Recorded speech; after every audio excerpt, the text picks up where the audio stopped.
अस्सलाम वालेकुम all fans. दोस्तों, पाकिस्तान का जो चैंपियंस ट्रॉफी का 15 रुकनी स्क्वाड है उसको पाकिस्तान के सिलेक्टर आकिब जावेद ने हतमी शक्ल दे दी, यानी उस स्क्वाड को फाइनलाइज कर दिया है। और उस स्क्वाड के अंदर दो तब्दीलियां कर दी है। तब्दीलियां क्यों की है? क्योंकि साइम अयूब के बाद एक और बड़ा नाम, बड़ा खिलाड़ी जो इंजर्ड होकर उस स्क्वाड से रूल्ड आउट हो चुका है, तो उसकी जगह पाकिस्तान के सेलेक्टर आकिब जावेद ने दो तब्दीलियां कर दी है। हैरान कुन नाम जो है पाकिस्तान के स्क्वाड में शामिल कर लिया है। सो वो तब्दीलियां क्या है और पाकिस्तान का 15 रुकनी स्क्वाड क्या है, और साथ साथ मोहम्मद आमिर को लेकर मोहम्मद आमिर के हवाले से लगभग फैसला कर लिया है। सो मोहम्मद आमिर के हवाले से फैसला क्या किया है और पाकिस्तान का 15 रुकनी स्क्वाड क्या है, क्या तब्दीलियां होगी है, वो सारा आपके साथ इसी सेगमेंट के अंदर डिस्कस करूंगा। फिर उसके बाद साइम अयूब के हवाले से जो आज उनकी दूसरी रिपोर्ट आई, उस पर बहुत बुरी अपडेट है फैंस के लिए और साइम अयूब के लिए। तो वो अपडेट क्या है, डॉक्टर ने क्या कहा साइम अयूब को, वो भी आपके साथ डिस्कस करूंगा इसी सेगमेंट के अंदर। उसके अलावा जो एहसानुल्लाह है, उन्होंने पाकिस्तान फैंस को एक मैसेज दे दिया, यानी एक बड़ा दावा कर दिया है, बड़ा ऐलान कर दिया है और हेटर्स को मुंह तोड़ जवाब दे दिया है। वो पाकिस्तान टीम में ऐसे नहीं आना चाहते, बल्कि ऐसे कमबैक करना चाहते हैं जैसे उनको याद रखा जाए। तो एहसानुल्लाह ने आखिर ऐसी कौन सी स्टेटमेंट दी जिससे उन्होंने हेटर्स को मुंह तोड़ जवाब दिया, वो भी आपके साथ डिस्कस करूंगा इसी सेगमेंट के अंदर। मगर उससे पहले मेरी आप तमाम फैंस से रिक्वेस्ट है कि आप तमाम फैंस मेरी वीडियो को लाइक, चैनल को सब्सक्राइब लाजमी करें और साथ साथ मेरे फेसबुक पेज को भी फॉलो करें। जिस तरह यूट्यूब पर आप सब प्यार दिखाते हैं, उसी तरह फेसबुक पर भी आप अपना प्यार दिखाएं। अब सबसे पहले मैं आप सबके लिए एक सवाल रख के जा रहा हूं। जैसा कि पाकिस्तान का जो चैंपियंस ट्रॉफी का स्क्वाड है वो फाइनलाइज हो चुका है और वो 12 जनवरी तक आप अनाउंस होते हुए देखेंगे। मगर आपके ख्याल में पाकिस्तान का स्क्वाड क्या होना चाहिए? आप अपना स्क्वाड कमेंट बॉक्स में लाजमी मेंशन करना, ताकि हमें भी मालूम पड़े कि आखिर हमारी ऑडियंस किन को देखना चाहती है पाकिस्तान टीम में। अब सबसे पहले मैं आपके साथ जो है वो एहसानुल्लाह ने जो स्टेटमेंट जारी की है, यानी बड़ा दावा किया है और हेटर्स को मुंह तोड़ उन्होंने जवाब दिया है, तो वो मैं आपके सामने रखता हूँ। वो कहते हैं कि जी, it does not matter whether by elbow is straight or not, I will start bowling at 150, 155 और 160 kph in 1 month and show the people and shut their mouth. Ehsanullah Khan वो कहते हैं कि उससे कोई फर्क नहीं पड़ता कि मेरी कौनी सीधी है या नहीं, मैं 150, 155 या 160 की स्पीड से बॉलिंग करना स्टार्ट कर दूंगा मंथ के अंदर और लोगों को दिखाऊंगा।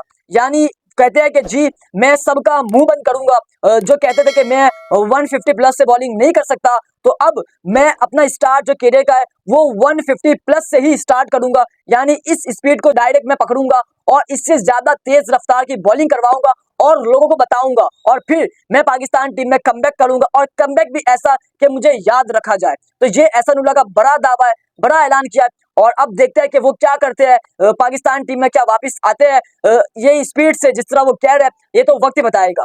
बट उसके बाद जो साइम अयूब है उसके लिए, फैंस के लिए बहुत बुरी खबर आई है।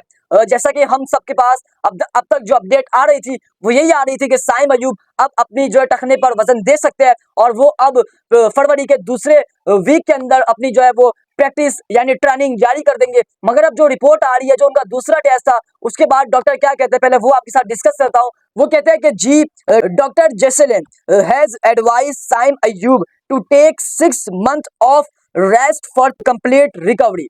यानी डॉक्टर का ये कहना है कि अगर आपको क्रिकेट के अंदर वापस जाना है तो आपको प्रॉपर एक रेस्ट लेना होगा और वो रेस्ट 6 महीनों का, यानी 6 महीने तक आपको क्रिकेट नहीं खेलनी, तभी आप प्रॉपर जो रिकवर हो पाएंगे, वरना आपको दोबारा इंजरी के चांसेस है, यानी आपको दोबारा इंजरी हो सकती है और ये कोई छोटी मोटी इंजरी नहीं है, इससे बहुत नुकसान हो सकता है, आगे जाके कुछ बड़ी इंजरी हो सकती है। तो उससे बेहतर है, मेरी एडवाइस है कि भाई आप 6 से 5 महीने कम से कम मुकम्मल आराम करें और कोई क्रिकेट ना खेले, तो यही आपके फ्यूचर के लिए बेहतर होगा और फैंस के लिए।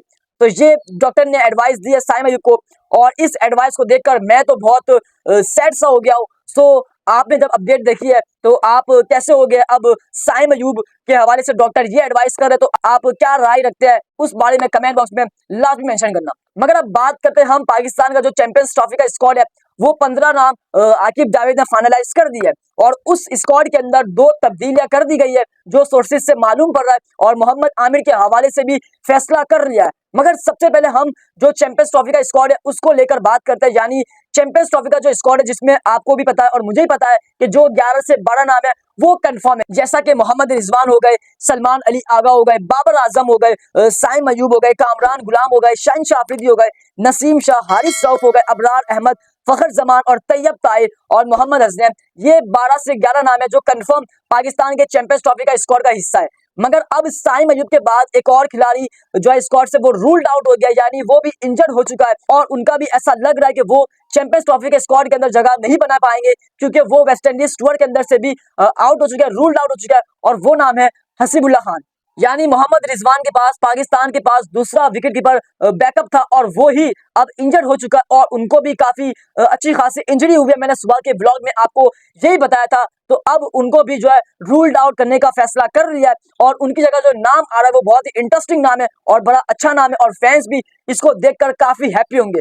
सो वो नाम आ रहा है मोहम्मद हारिस। जैसा कि आप सबको मालूम है, सारे फैंस चाहते थे कि भाई मोहम्मद हारिस को भी पाकिस्तान टीम में लाया जाए, स्क्वाड के अंदर शामिल किया जाए क्योंकि ये शानदार हार्ड हिटर है और मोहम्मद हारिस का अब नाम आ चुका है क्योंकि पाकिस्तान के पास दूसरा विकेट कीपर, दूसरा ऑप्शन मोहम्मद हारिस ही है हसीबुल्लाह के बाद। तो ये एक बहुत बड़ी तब्दीली होने जा रही है और साथ साथ इफ्तिखार अहमद का नाम आ रहा है कि उनको भी स्क्वाड के अंदर शामिल कर लिया जाए और साहिल मयूब की अगर यही इंजरी रही, अगर वो चैंपियंस ट्रॉफी से दूर हो गए तो शान मसूद को भी इंक्लूड किया जाने का इम्कान है। सो ये पाकिस्तान के अंदर 2 से 3 तब्दीलियां होने जा रही है और कर लिया है फैसला और जो 15 रुकनी स्क्वाड है उसको भी फाइनलाइज कर दिया है।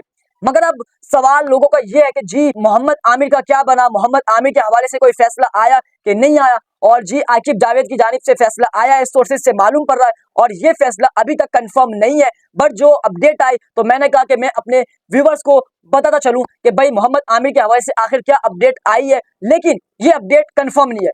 बट अभी आकिब जावेद का ये कहना है कि हम मोहम्मद आमिर को चैंपियंस ट्रॉफी के अंदर नहीं लेके जाएंगे।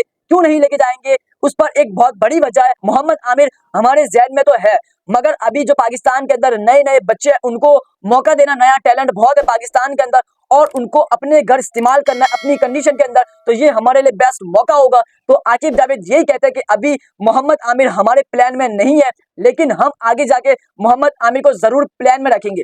और यही बताते मोहम्मद आमिर ने पाकिस्तान टीम से रिटायरमेंट ली दूसरी बार क्योंकि उनको इग्नोर किया जा रहा था बार बार। और अब जो है आकिब जावेद ने जो सोर्सेज से मालूम पड़ रहा है, बार बार कह रहा हूं कि ये अपडेट अभी तक कंफर्म नहीं है, बट जो अपडेट निकल कर सामने आई है वो यही कि आकिब जावेद ने ये कहा है कि मोहम्मद आमिर चैंपियंस ट्रॉफी के अंदर अभी फिल वक्त हमारे प्लान में नहीं है, मगर चैंपियंस ट्रॉफी के बाद हमारे प्लान में जरूर होंगे क्योंकि अभी नए बच्चों को मौका देना है, नए टैलेंट को मौका देना है और चैंपियंस ट्रॉफी हमारी कंडीशन में, तो हम पूरा फायदा उठाएंगे नए टैलेंट से। तो ये आकिब जावेद का कहना है जो सोर्सेज से मालूम पड़ रहा है। सो दोस्तों, आप सब ने कमेंट बॉक्स में अपनी कीमती राय जरूर देनी है। मोहम्मद आमिर के हवाले से कौन कौन मोहम्मद आमिर को पाकिस्तान टीम में देखना चाहता है, लाजमी जो है वो कमेंट बॉक्स में मेंशन करना, मोहम्मद आमिर कमबैक, मोहम्मद आमिर कमबैक। उसके बाद जो साइम अयूब की रिपोर्ट आई है उस पर आपकी क्या राय है वो भी लाजमी शेयर करना। फिर जो एहसानुल्लाह ने स्टेटमेंट जारी की, बयान जारी किया, हेटर्स को मुंह तोड़ जवाब दिया, उस पर आपका क्या कहना, क्या एहसानुल्लाह 150 क्रॉस कर पाएंगे स्पीड या नहीं, इस बारे में लाजमी राय देनी है। जाते जाते सब्सक्राइब करें, वीडियो को लाइक करें। उम्मीद करते कि आपको मेरा आज का ब्लॉग काफी पसंद आया होगा।